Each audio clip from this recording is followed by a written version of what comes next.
আপনি কি ভাবছেন আপনি তো বেশ ভালোই আছেন, আপনার গাট ঠিক আছে? তাহলে এই ৩ টে লক্ষণ বিষয়ে অবশ্যই সচেতন হন, যে বিষয়গুলো সম্পর্কে বেশিরভাগ মানুষই অবহেলা করে। প্রথমত, মাঝে মাঝেই কি গ্যাস বা পেট ফাঁপা বা পেট ভার ভার করে? তাহলে কিন্তু গাট ব্যাকটেরিয়ার ব্যালেন্স অলরেডি নষ্ট হতে বসেছে।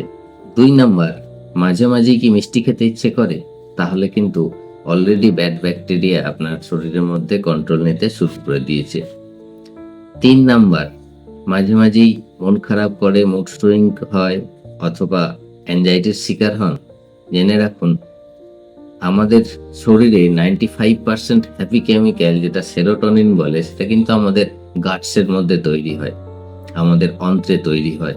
তাই বলে পেট খারাপ মানে মনেও গন্ডগোল। উইলিয়াম ডেভিস তার এই বইতে বলছেন যে গাট ব্যাকটেরিয়া শুধুমাত্র খাবারই হজম করে না, সে আপনার মস্তিষ্ক এবং ইমিউন সিস্টেমের সঙ্গে ডেলি কমিউনিকেট করে। তাই ফ্রেন্ড, এই ৩ টে লক্ষণের যে কোনো একটি বা ৩ টেই যদি আপনি খেয়াল করে থাকেন, তাহলে এখনই সময় আপনার গাট ঠিক করে আপনার মাইন্ড এবং আপনার শরীরকে রিসেট করার।